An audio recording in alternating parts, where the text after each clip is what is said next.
ప్రియమైన దేవుని పిల్లలారా, ఆదికాండము గ్రంథము 20వ అధ్యాయము. దేవుడు అబీమెలెకును హెచ్చరిక చేశాడు. స్వప్నమందు ప్రత్యక్షమయ్యాడు. దేవుడు స్వప్నమందు ప్రత్యక్షమై అబీమెలెకుతో మాట్లాడి శారా భార్యను వెనకకు పంపించమని వార్నింగ్ ఇచ్చాడు. God warned Abimelech in the dream. Bible గ్రంథంలో ఇలాంటి సన్నివేశాలు ఇంకా కనిపిస్తాయి. యాకోబు తన మామ అయిన లాబాను ఇంటి యొద్ద నుండి తన భార్యలను, వారి దాసీలను, బిడ్డలను, పనివారిని, గొర్రెలను తీసుకుని పారిపోతున్నాడు. మామగారికి చెప్పకుండా వెళ్ళిపోతున్నాడు. నీ అల్లుడు యాకోబు అందరినీ తీసుకుని వెళ్ళిపోతున్నాడనే సమాచారం లాబానికి వెళ్ళింది. వెళ్ళేటప్పటికి చాలా కోపం వచ్చింది. నాకు చెప్పాలి కదా, చెప్పకుండా వెళ్ళిపోవటం ఏమిటి? ఈ లోపల యాకోబు తన భార్యలతో మాట్లాడాడు. మీ నాన్న నాకు 10 సార్లు జీతం మార్చాడు, మోసం చేశాడు. నేను నా తండ్రి ఇంటికి వెళ్ళిపోదాం అనుకుంటున్నాను, మీరు కూడా వచ్చేసేయండి. వాళ్ళు కూడా అన్నారు, మమ్మల్ని కూడా మోసం చేశాడు, let us all leave this place and move, వెళ్ళిపోదాం అనుకున్నాను. ఆ వార్త విని లాబాను తరవటం ప్రారంభించాడు. యాకోబు ప్రయాణమై వెళుతున్నాడు, లాబాను తరుముకుంటూ వస్తున్నాడు. రేపటి ఉదయానికెల్లా లాబాను యాకోబును కలుసుకుంటాడు. రాత్రి అయింది. ఆ రాత్రి స్వప్నమందు దేవుడు లాబానుతో మాట్లాడి, నా సేవకుడైనటువంటి యాకోబుతో నీవు మంచి గాని చెడు గాని పలుకవద్దు. నీవు మంచి గాని చెడు గాని పలుకవద్దు, జాగ్రత్త అని చెప్పాడు. జాగ్రత్త అని చెప్పాడు. అంతేనండి. లాబాను ఏమీ మాట్లాడక ఉండిపోయాడు. లాబాను మౌనం అయిపోయాడు. యాకోబును కలుసుకున్నాడు. కలుసుకున్న తరువాత లాబాను యాకోబుతో చెప్పాడు. ఆదికాండము గ్రంథము 31వ అధ్యాయము 29వ వచనం. మీకు హాని చేయట నాకు చేతనగును, అయితే పోయిన రాత్రి మీ దేవుడు, మీ తండ్రి యొక్క దేవుడు, నీవు యాకోబుతో మంచి గాని చెడు గాని పలకకు, జాగ్రత్త సుమి అని నాతో చెప్పాను. దేవుడు అబీమెలెకుకు ఎలా చెప్పాడో, బీ కేర్ఫుల్ మ్యాన్ అని లాబానుకు కూడా చెప్పాడు, జాగ్రత్త. స్వప్నమందు కనపడి దేవుడు మనుషులను సరిచేస్తున్నాడు. మరియ విషయములో యోసేపునకు స్వప్నమందు కనబడి యోసేపును సరిచేశాడు. ఆమెను చేర్చుకోవటానికి భయపడద్దు, డోంట్ డౌట్ హర్, ఆమెను అనుమానించవద్దని చెప్పి వార్నింగ్ ఇచ్చాడు. ఇలా బైబిల్ గ్రంథములో దేవుడు తన ప్రజల పక్షంగా వారికి వ్యతిరేకంగా తలస్తుంటే చాలు, వారికి స్వప్నంలో వెళ్ళి మాట్లాడు. The same God is alive today. ఒక చోట నేను ఒక రియల్ స్టోరీ విన్నా, అది 1 minute చెప్పేస్తాను. ఒక భర్త భార్యను ప్రార్థనకు వెళ్ళనియట్లేదట. భర్త డ్యూటీకి వెళ్ళినాక ఆమె ప్రార్థనకి వెళ్ళిపోయింది. సడన్ గా పని మీద వెనక్కి వచ్చాడు, చూస్తే భార్య లేదు. ఎక్కడికి వెళ్ళాడు? ప్రార్థనకి వెళ్ళాడు. అగ్రహోదగ్రుడు అయిపోయాడు. ప్రార్థనకి వెళ్తావా నువ్వు చలికాలం ఆమెను అర్ధరాత్రి బయటకు గెంటేసి లోపల పడుకున్నాడు. మళ్ళీ ఉదయాన్నే లేపి వంట చేయించుకుని అంట్లు దోవించుకుని మళ్ళా లోపల పెట్టి తాళం వేసి వెళ్ళిపోయేవాడు. భోజనం పెట్టకుండా మాడుస్తున్నాడు. 3 రోజులు అట్లా చేశాడు. ఆవిడ ఇక కోమాకి వెళ్ళే పరిస్థితిలో వణికిపోతూ ఆకలికి అరుగు మీద ముడుచుకొని అలాగే వణుకుతుందట. ఈ అయ్యగారు ఫ్యాన్ కింద గుర్రున నిద్రపోతున్నాడు. ఈ లోపల ఆ గదంతా వెలుగు ప్రకాశించి ప్రభు వచ్చారట. తలుపు మీద కొట్టి మంచం మీద కొడితే ఉలిక్కిపడి లేచి కూర్చున్నాడు. బేరమన్నాడు, జాగ్రత్త, ఆవిడ నా కుమార్తె, జాగ్రత్తగా చూసుకోమని వార్నింగ్ ఇచ్చాడంట ప్రభు. గబగబ లేచి అరుగు మీద ఉన్న ఆవిడ దగ్గరికి వెళ్ళి కాళ్ళకు పసుపు రాసి వేడి పుట్టించి ఆవిడ లోపలికి తీసుకుని వచ్చి ఆవిడ కాఫీ కాసి, అమ్మా నీ దేవుడే నిజమైన దేవుడు, గొప్ప దేవుడు అమ్మా అని చెప్పాడట. It's a practical story. ఒక పబ్లిక్ మీటింగ్లో ఒక సేవకుడు చెబుతున్నాడు, మన దేవుడు మౌనముగా ఉండువాడు కాడు. The God of the Bible is not silent when the enemy is attacked on his children. తన పిల్లల మీద దాడి జరుగుతుంటే ఆయన మౌనం కూర్చోడు. It's real in my life. నేను ఒక పర్సనల్ ఎక్స్పీరియన్స్ చూశాను. అది నేను బయటకు చెబితే బాగోదు. నా మీదకు లేచిన వ్యక్తుల్ని దేవుడు అణిచేసిన విధానం చూశాను. ఆయన తీసుకున్న చర్యకు ఊరొదిలిపెట్టి వెళ్ళిపోయారు. అట్లాంటి వాళ్ళని చూశాను నేను. దేవుడు మౌనముగా ఉండువాడు కాడు. మన దేవుడు మౌనముగా ఉండువాడు కాడు. అబీమెలెకు మెళుకు వచ్చేసి అబ్రాహామును పిలిచి మాట్లాడిన తర్వాత 14వ వచ్చినవండి. అబీమెలెకు గొర్రెలను గొడ్లను దాసీ జనులను రప్పించి అబ్రహాముకిచ్చి అతని భార్య అయిన శారాను అతనికి తిరిగి అప్పగించి చెబుతున్నాడు, ఇదిగో నా దేశం నీ ఎదుటుంది, నీకు ఇష్టమైన స్థలంలో కాపురం ఉండు. దేవుడు అబీమెలెకునకు అబ్రహాము పట్ల కనికరం పుట్టించాడు. నిజమేనా నా దేశంలో భయం లేదట, దేవుని భయం. కానీ తను అనుకుంటున్నాడు నాది నీతి గల జనం అనుకుంటున్నాడు. కానీ అబ్రహాం అంటున్నాడు నీ జనానికి దేవుని భయం లేదంట. కాంట్రడిక్టరీగా లేదు. నీతి గల జనము అని అతడు అనుకుంటే సరిపోయింది. ఆ దేశాన్ని తాను చేసినది నీతియుక్తంగా అవినీతికి వెళ్లకుండా సహోదరుని తెలిసే తెచ్చుకున్నాడు. అంతవరకు బాగుంది. కానీ what about the fear of God in the nation? దేశానికి దేవుని భయం ఉండద్దా? ఆలోచించండి. దేశానికి దేవుని భయం ఉండవద్దా? ఆలోచించండి. హి రెక్టిఫైడ్ ద థింగ్. వెంటనే దాసులను దాసీలను గొడ్లను గొర్రెలను అబ్రహాముకి విస్తారంగా ఇచ్చాడు. సెకండ్ టైం యాడ్ అయిందండి వెల్త్. అక్కడ ఫరో అలాగే ఇచ్చాడు, మళ్ళీ వెనక్కి తీసుకోవాలా. ఇక్కడ అబీమెలెకు ఇంకా ఇచ్చాడు. గుర్తుపెట్టుకోండి, దేవుడు ఇవ్వాలనుకుని ఇస్తే మీరు దాచుకోలేనంత ఇస్తాడు. మీరు దాచుకోలేనంత ఇస్తాడు. వెండి బంగారము పశువులు ఇచ్చాడట దేవుడు. వెండి బంగారము పశువులు. He became rich man. Abraham గొప్ప ధనవంతుడు అయిపోయాడు. గొప్ప ధనవంతుడు అయిపోయాడు. సహోదరుడా సహోదరి, అబ్రహాము ఇదిగో నా దేశం నీ ఎదుటుందయ్యా, నువ్వు ఎక్కడ కావాలంటే అక్కడ ఉండు, ఎంత స్థలం కావాలంటే అంత స్థలం తీసుకో, నువ్వు కాపురం ఉండవయ్యా. శారాను పిలిచి అడుగుతున్నాడు, ఇదిగో నీ అన్నకు నేను 1000 రూపాయలు ఇచ్చాను.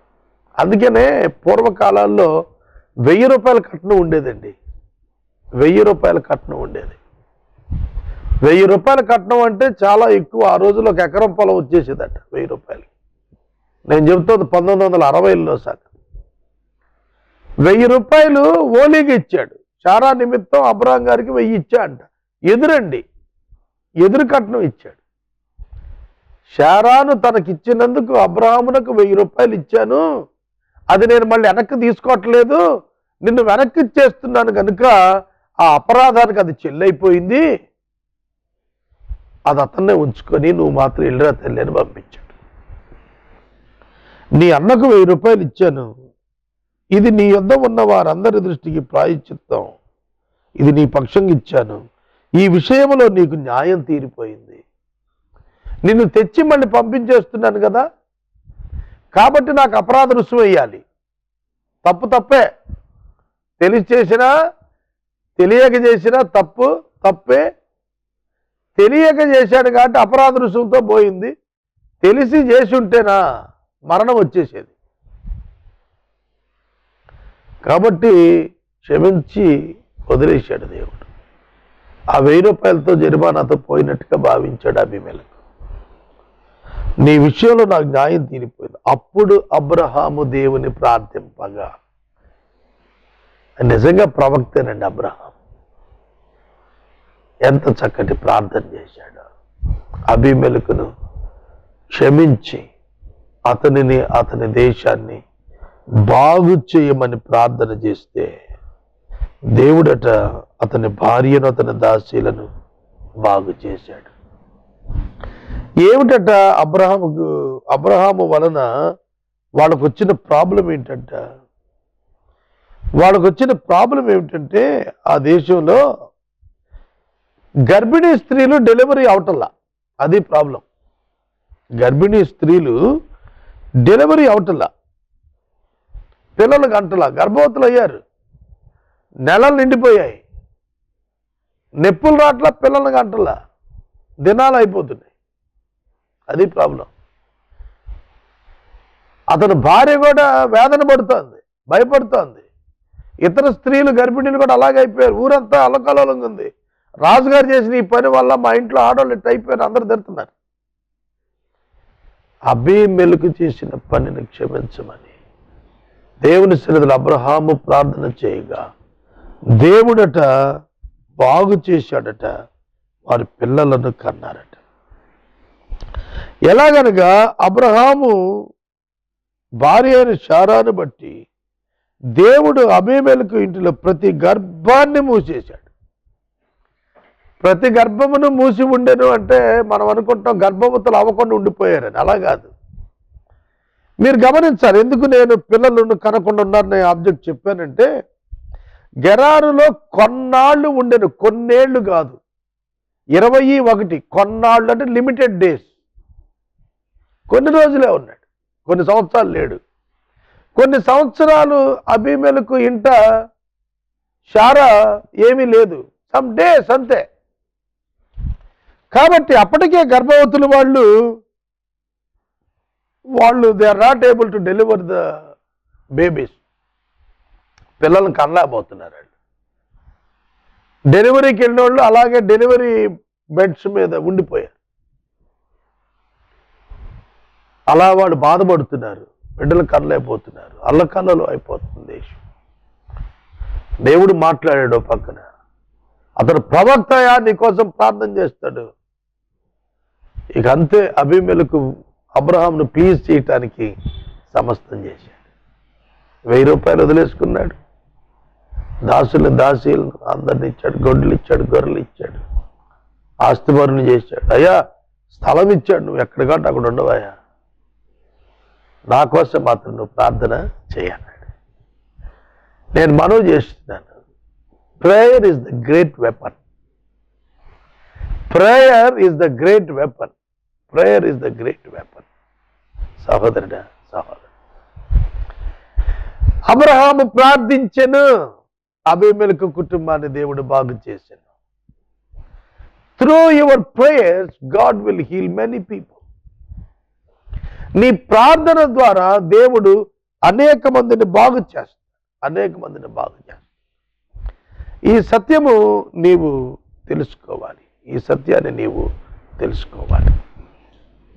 తరువాత దేవుడైన యెహోవా ప్రార్థన వినేటువంటి ఈ గొప్ప దేవుని గురించి 21వ అధ్యాయం 17వ వచనంలో, అబ్రహాము తన భార్య అయినటువంటి శారా వృద్ధాప్యమును కుమారుని కని ఇస్సాకుని పేరు పెట్టినప్పుడు ఆ పిల్లవాడు పెరిగి పెద్దవాడవుతున్నప్పుడు పాలు విడిచినంటనే ఒక గొప్ప విందు చేశాడు అబ్రహాం. ఆ విందు చేసినప్పుడు ఐగుప్తియురాలైన హాగరు కుమారుడు ఇష్మాయేలు పరిహాసం చేశాడు ఆ పిల్లాడిని చేసి. అంతే, శారా గారి కోపం వచ్చేసింది. దాసి కొడుకు నా కుమారుని చూసి పరిహాసం చేస్తాడని అబ్రహాం పిలిపించింది. పిలిపించి ఏముందో తెలుసా, దుఃఖపడే మాటలు మాట్లాడు. ఈ దాసిని దీని కుమారుణ్ణి వెళ్ళగొట్టుము. తెలుగు ట్రాన్స్లేషన్ భలే ఉంటుందండి, మనకు అర్థమయ్యేట్టుగా దీన్ని చూసారా, ఈమె అనలా, ఈ దాసిని దీని కొడుకుని పంపించామా. అబ్రహాంకి ఏడుపు వచ్చేసింది. ఎందుకంటే ఇష్మాయిల్ని కూడా ఎంతో ప్రేమించాడు అబ్రహాం. దేవుని దగ్గరికి వెళ్ళి మొరపెట్టుకున్నాడు. దానికి ప్రభు ఏం చెప్పారంటే, నువ్వు నీ భార్య మాట విను, ఇస్సాకు వలన అయినదే నీ సంతానం అనబడుతుంది. నేను మళ్ళీ రేపటి దినం ఈ వచనాల్లోకి వస్తాను. ఇవాళ నేను మీకు చెప్పాలనుకుంటుంది ఏమిటంటే, కంటిన్యూటీలో అబ్రహాము ప్రార్థన ఆలకించి బాగు చేసిన దేవుడు హాగరు యొక్క కుమారుడు ఇష్మాయేలు యొక్క ఏడ్పు విన్నాడు. దేవుడు ఆ చిన్నదాని మొర వినెను. హాగరు ఆ పిల్లాడు నా పొద్దు దగ్గర పడేసి దూరం వెళ్ళిపోయింది. నేను వినలేను నా కుమారుడు ఏడ్పునని చెప్పి వెళ్ళిపోయింది. వెళితే దేవుడు ఆ మొర విన్నాడు. వండర్ఫుల్ గాడ్ అండి. ఏడుస్తున్న బిడ్డల యొక్క మొర వింటాడండి. ఈ మధ్యన వాట్సాప్లో కొంతమంది పిల్లల ఫోటోలు పెట్టి వీళ్ళ తల్లిదండ్రుల పేరు చెప్పలేకపోతున్నారు, ఊరి పేరు చెప్పలేకపోతున్నారు, షేర్ చేయండి అంటున్నారు. వాళ్ళ పిల్లల ఏడ్పు విని ఇట్లాంటి వాళ్ళను దేవుడు వారికి సహాయంగా పంపుతాడు అనుకుంటున్నాను నేను. ఎవరు ఏడుస్తున్నా దేవుడు మౌనంగా ఉండలేడండి. ఎవరు కన్నీరు పెట్టిన మనుషులు, వాళ్ళు బిలీవర్స్ అన్బిలీవర్స్ అది చూడడం, ఆయన సహాయం చేస్తాడు. కన్నీటిని తుడిచే దేవుడు అండి. మనుషులు చూస్తున్నప్పుడు ఆదాము పాపాన్ని బట్టి ఈ మనుషులు ఇలా అయిపోయారే అని కనికరం చూపిస్తున్న దేవుడు అండి. కనుక ఈ దేవుడు పిల్లవాని మొర విని, హాగరు నీకేమి వచ్చినది అని ఆకాశము నుండి ఈ దేవుని దూత హాగరుని పిలిచి మాట్లాడుతున్నాడు. భయపడకో, ఆ చిన్నవాడున్న చోట దేవుడు వాని స్వరము విని ఉన్నాడు. ఎంత గొప్ప మాటలు ఉన్నాయో తెలుసా ఇక్కడ. ఆ చిన్నవాడు ఉన్న చోట దేవుడు వాని మొర విన్నాడు. అక్కడున్నాంట దేవుడు. ఆ స్థలంలో పిల్లవాడు ఏడుస్తుంటే తల్లి దూరంగా వెళ్ళింది, కానీ దేవుడు పక్కన ఉండి విని ఆకాశం నుండి దూతతో మాట్లాడిస్తున్నాడు. ఏమిటి హాగరు, భయపడద్దు, చిన్నవాడు ఉన్న చోట దేవుడు స్వరం విన్నాడు. ఆ చిన్నవాడిని దేవుడు దీవిస్తాడు, గొప్ప జనాన్ని చేస్తాడు. రేపు దాని వివరణ నేను చెబుతాను. ఆ చిన్నవాడికి దేవుడు తోడై ఉండి పెరిగి ఉంటాడని. ఆమె కన్నులు దేవుడు తెరిచినందున నీళ్ల ఊటను చూచి ఆ తిత్తిని నీళ్లతో నింపి చిన్నవాడికి ఇచ్చింది. మానవ సహాయం ఎంత అల్పమో తెలుసా. అబ్రహాము నీళ్ల తిత్తినిచ్చి పంపించేశాడండి. అబ్రహాము నీళ్ల తిత్తిని ఇచ్చేసి ఆవిడ పంపించేశాడు. ఆ పిల్లవాడికి ఏంటో అబ్రహాం ఇచ్చిన బహుమానం అంటే నీళ్ల తిత్తి ఒకటే, ఇంకేమివ్వలే. కానీ దేవుడు ఇష్మాయిల్ని ఆశీర్వదించాడు. ఆ మాట అబ్రహాంకు కూడా చెప్పాడు. ఇష్మాయిల్ తల్లి కెతూరాకు కూడా, ఇష్మాయిల్ తల్లి హాగరుకు కూడా చెప్పాడు. హాగరుతో అంటున్నాడు, ప్రభు నేను ఈ కుమారుని గొప్ప జనాంగంగా చేస్తాను. మీరు చూచేటట్లు ఆమె ఎదుట ఒక ఓటను దేవుడు తెరిచాడు. ఆ ఓటను ఆమె చూడగలిగింది. ఆమె కన్నులు తెరవబడ్డాయి. దేవుడు కన్నులు తెరిచేటువంటి దేవుడు, మొర వినేటువంటి దేవుడే కాదు, మన కన్నులు కూడా తెరుస్తాడు. మన కన్నులు కూడా తెరుస్తాడు. నేను ఎప్పుడు చెబుతుంటాను, our God is a living God and loving God. ప్రేమ గల దేవుడు. మన కన్నులు పరిష్కారాలు చూచేటట్లు మన కన్నులు దేవుడు తెరవ చేస్తాడు. God will open our eyes to recognize the solutions for all our problems. మీరు దుఃఖపడుతున్నారా? మీరు కన్నీరు కారుస్తున్నారా? మీరు శ్రమ అనుభవిస్తున్నారా? మీరు వేదనలో ఉన్నారా? మీరు హృదయమున గాయం పడి ఉన్నారా? మీ హృదయము దుఃఖము చేత సొక్కి ఉన్నదా? దేవుడు మిమ్మల్ని చూస్తున్నాడు. మీ మొర వింటున్నాడు. మీకు జవాబిస్తాడు. మీ కన్నులు తెరుస్తాడు. మీ ప్రశ్నకు జవాబు మీ కన్నులు ఎదుటే కనపడేట్లు చేస్తాడు. Your God is a loving God, kind one, compassionate one. కనుక మనం అధైర్యపడదు. మనుషులు వదిలిపెట్టేశారు. అబ్రహాము పిల్లవాడిని చేతిలో పెట్టి తిత్తి చేతిలో పెట్టి పంపించాడు. He can do that extent only. అంతకంటే ఏం చేయలేడు. ఒక మనిషి ఏం చేస్తాడు? నాకు సహాయం నా ప్రభువు చేయాలి, కానీ నా జీవితానికి సరిపోయేది నా దేవుడు చేస్తాడు. నీ జీవితానికి సరిపోయేది నీ దేవుడు చేస్తాడు. Believe this. నమ్ము సహోదరుడా, సహోదరి. నేను వాక్యాన్ని ముగిస్తూ మనవి చేస్తున్నాను. ప్రభు మనలను ప్రేమించి తన చెంతకు రమ్మని పిలుస్తున్నాడు. ఈ గొప్ప దేవుడు అబ్రహామును పిలిచినప్పటి నుండి అతని కుటుంబాన్ని వెంటాడుతూనే ఉన్నాడు. వాళ్ళు పిలిస్తే రాలా, ఆయనంతటా ఆయనే వచ్చాడు. ఆయనంతటా ఆయన జోక్యం చేసుకుంటున్నాడు. ఆయనంతటా ఆయన మాట్లాడుతున్నాడు. ఆయన వింటున్నాడు. ఆయన చూస్తున్నాడు. Because he is interested in you. He is interested in you. He is searching for you. He is seeking you. నిన్ను వెతుకుతున్నాడు. నీ ముందు నుంచున్నాడు.